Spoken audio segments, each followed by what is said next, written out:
And before this video begins, I'd just like to give a special thank you to my Asbantium level patron, Fallon Cortez. Thank you for supporting the channel. We all know cop dramas. Action thrillers where a bunch of cool mavericks bust the bad guys and get into dramatic shootouts. It's a staple of the media landscape.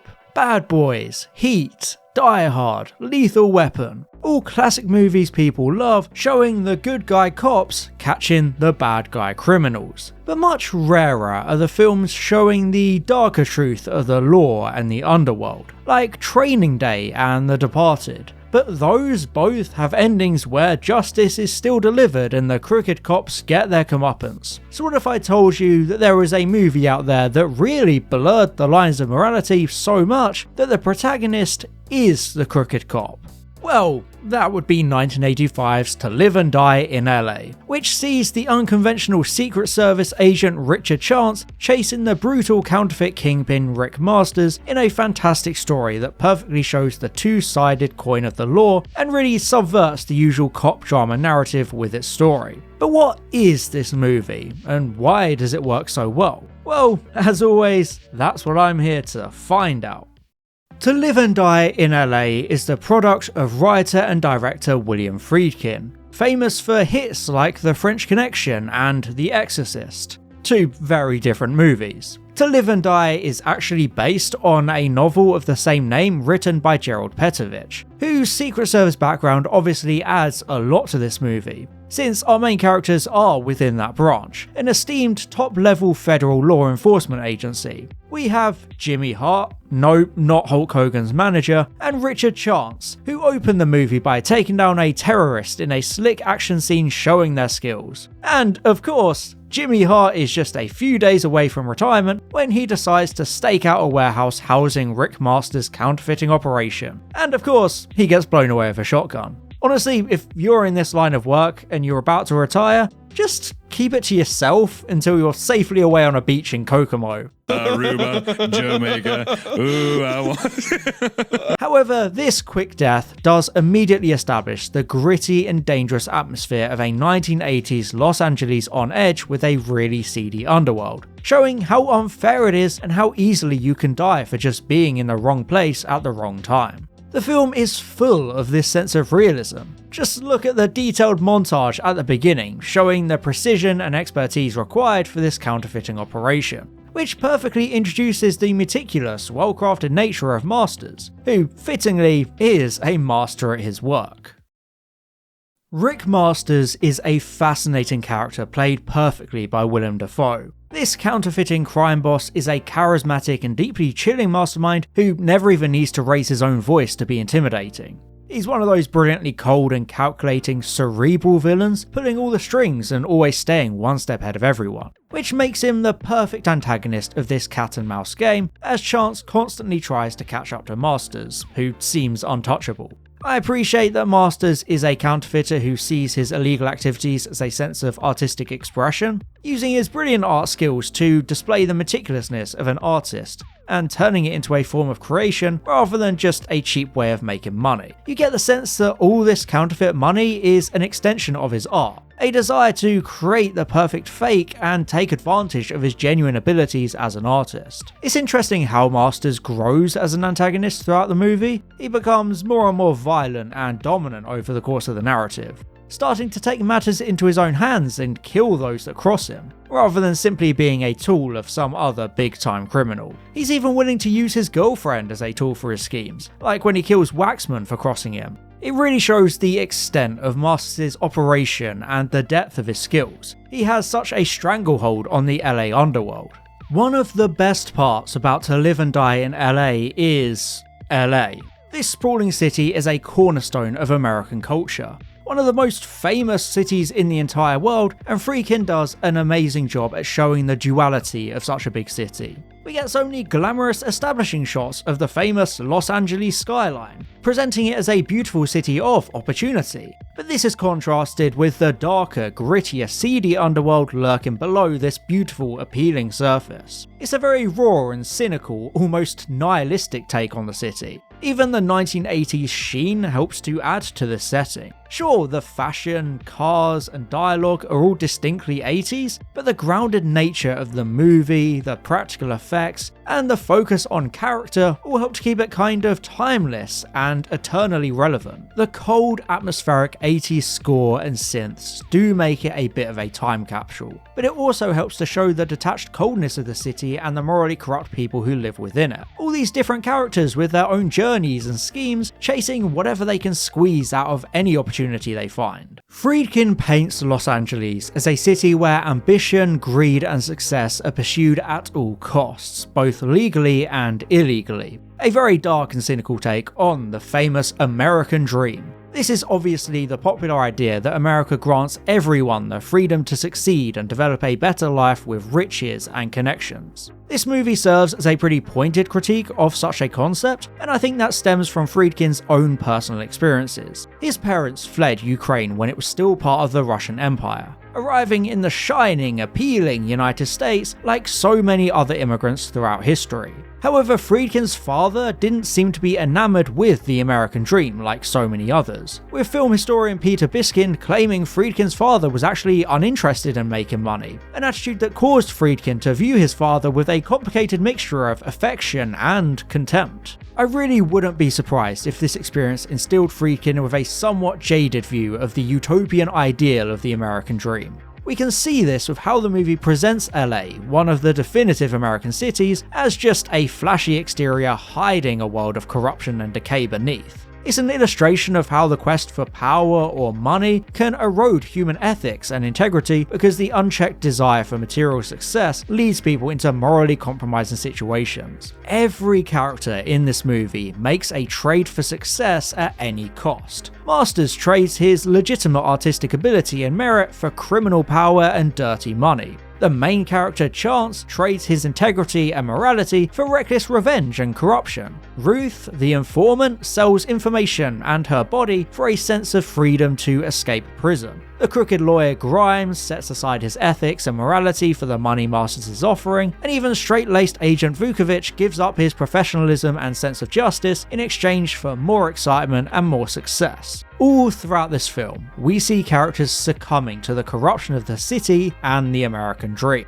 It all crescendos perfectly as Grimes asks Masters' girlfriend Torres why she stayed with the monstrous villain for so long, only for her to simply turn the question back around on him. When Grimes answers that it's just business, it's the perfect summary of the corruption entrenched within the story. Because all of these characters will overlook anything to further their own means. They're slaves to their ambition and the ambition of those around them. Even the law isn't immune to that. Richard Chance, our protagonist, is the perfect personification of the corruption this movie highlights. Played phenomenally by William Peterson, this character blurs the lines between criminality and law enforcement as he becomes deeply obsessed with catching Masters to avenge the death of his partner Jimmy. We see this throughout as he begins to take more risks and breaks more of the law that he's meant to be upholding. He forces a judge to let him take Carl out of prison and then blackmails Carl to help him find Masters. And there's obviously that incredible car chase scene that all stems from Chance circumventing the law to essentially stage his own heist for enough front money to conduct a sting on Masters. This heist goes very badly, and it turns out that Chance got an undercover FBI agent killed and completely ruined their own sting, which he ends up covering up his involvement in. In fact, Chance is very apathetic about the whole thing, only caring about being one step closer to now catching Masters. It really shows the extent the character is willing to break the law and step over others, all for his personal desire for revenge. He starts off as a traditional anti-hero, bending the rules for justice, but by the end, you've realised he's also a villain in his own way, outright breaking those rules and slipping closer into becoming the same kind of person Masters himself is. The core theme of the entire movie is how, when the pursuit of justice is left unchecked, the moral differences between law enforcer and law breaker completely vanish like this. We even find out that Chance was pretty corrupt even before this self-destructive, reckless obsession. We're introduced to the character Ruth, an informant out on parole who Chance sleeps with as a form of extortion, always reminding her of his threat to revoke parole if she stops providing information. She's essentially trapped. The only way to be free is to give up her body like this. It's further proof of the corruption and lack of ethics on both sides of the law. How Chance uses it as an excuse to basically sexually blackmail this woman for his own gain, whilst she obviously lives in fear. Chance's approach to the law itself is, well, counterfeit. He abuses his power to do or achieve whatever he wants, however he wants, even if that means acting like an actual criminal. From a young age, we're taught to trust badges and IDs, especially when it comes to law enforcement, but Chance abuses that kind of trust and uses it as a facade, an excuse to employ all these illicit tactics and immoral behaviours. He deceives others the exact same way Masters does with his literal counterfeit money. It creates a fitting parallel, using that counterfeiting as a wider metaphor for the justice system itself and how easily it can be manipulated and taken advantage of. To Live and Die in LA shows that corruption and systemic abuse isn't just limited to the bad guys. It's a much wider, more nuanced issue that infects the entire system from top to bottom. And this actually isn't just shown through Chance alone. It's also showcased perfectly with his replacement partner Vukovic. At first, this relationship starts off like most cliche buddy cop movies, with Chance's maverick, risk-taking nature clashing with Vukovic's more by-the-books approach, and Chance rejecting the idea of a new partner after the death of Hart. You think you're a menace? Absolutely not. You're goddamn right you're not. I just said him. But the narrative pretty quickly moves past this and instead uses the dynamic for the exploration of Chance's more morally questionable behaviour and how that affects Vukovic too, with the latter also becoming more corrupt and more questionable, refusing to own up to his and Chance's involvement in the death of the FBI agent. His steadfast refusal to sell his partner out mirroring that of the criminal Cole refusing to sell out Rick, his boss and his business partner. There's such an incredible difference between Vukovic at the start of the film and Vukovic at the end of the film, where he's become so corrupt that he tracks down Ruth and prevents her being able to escape this lifestyle because he claims ownership of her. And it's implied that he takes Chance's place and continues this sexual extortion relationship. It's interesting how in all of Ruth's scenes at her house, she's scantily clad or naked, nothing more than a sex object for Chance. However, once he dies, we see Ruth now dressed in very normal professional wear, showing her desire to leave this manipulation and this shady lifestyle. But Vukovic tears that away from her because of his own newfound corruption, highlighting how he has become just like Chance and even dresses like him too, further exemplifying how this corruption and rot spreads to everyone, even the people who start out honest and legitimate, like Vukovic was. The story of To Live and Die in LA seems very simple to begin with. You have these two agents, they bend the rules to get to their target, whom they arrange a meeting with, aiming to sting him and arrest him. It's all very straightforward, but the ending really turns that all on its head. The movie suggests that, in a world as corrupt and morally ambiguous as Los Angeles, death is inevitable. I mean, it's in the title. Both the cops and the robbers are operating in a wider system that just chews them up and spits them out, with little regard for the morality of their actions. A lot of people die in this film, some good, some bad, so there's no sense of karma and actual justice. The ending reinforces this significantly, as Chance's obsessive pursuit of Masters doesn't give him the revenge, justice, or closure he's after, but it instead leads him to his own ruin and demise. Both the law enforcement and the criminals believe they can control outcomes, like Chance believing that sheer will and risk-taking will deliver him Masters, whilst Masters believes his careful planning and understanding of the system makes him untouchable. But chaos is an inescapable force as they converge for the sting operation, which Masters walks into knowing his buyers are undercover agents, but it blows up in both his and Chance's faces when it all descends into chaos. It's fantastic as Chance just gets anticlimactically blasted during this sting, a really shocking turn of events continuing to subvert genre tropes. Usually in these kinds of movies, the reckless agent is ultimately rewarded for their dangerous behaviour, but this film is quite realistic in the sense that Chance actually pays the price for his recklessness, dying for his hubris. There isn't even any time to stop and dwell on his sudden death, because Vukovich still has to carry on and chase Masters further. Chance was positioned as the protagonist of this film, but his death forces the audience to re-evaluate the entire narrative and question whether he ever was a hero to begin with, or simply another flawed, morally compromised figure within this wider, broken system. He isn't a traditional hero archetype triumphing with his unconventional and reckless behaviour. All those rules were there for a reason, and Chance paid the price for that. He doesn't have plot armour. He doesn't even get his revenge because he let his obsession cloud his judgment and his decision making, showing how people in this kind of line of work can't allow themselves to get too personally involved. And the ending, as Vukovich takes on Chance's obsessive and questionable traits, suggests the cycle of corruption and moral compromise still continues. There are no clear victories or redemptions in this world, only the perpetuation of violence and lawlessness, a never-ending cycle that keeps the system broken and the lines blurred like this. There was an alternate ending insisted upon by the studio where Chance actually survives, but luckily Friedkin managed to keep the original because Chance's death is absolutely crucial for the themes of this movie.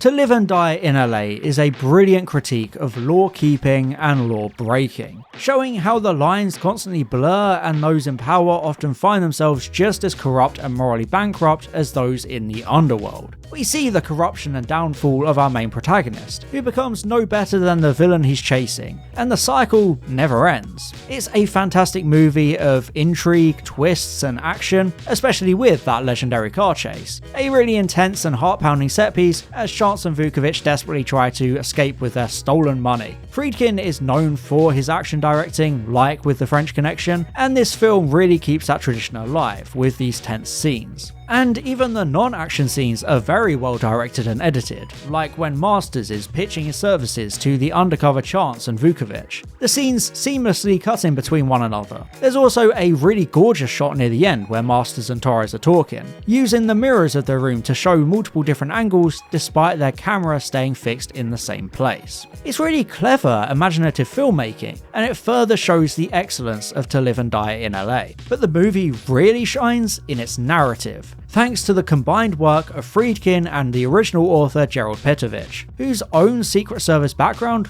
really adds to the brutal reality and tone of this film, which pulls no punches and does a perfect job at exploring the dark depths of 1980s Los Angeles and the kinds of policing issues that still run rampant to this day. In a way, To Live and Die in LA is almost like an anti-cop movie. It really doesn't shy away from condemning some harsh realities many other films in the genre ignore or outright glorify. I would therefore definitely recommend this film. It's a great ride, even as a normal action movie. But that's all I have time for today. Thank you very much for watching, I hope you enjoyed it, and as always, I'll see you in the next one. Bye bye. And I'd just like to give a special thank you to my Asbantium level patron Fallon Cortez, my Platinum level patron Matthew Burns, and my Gold level patrons Chris Douglas and Daniel Shillito. Thank you so much for your support.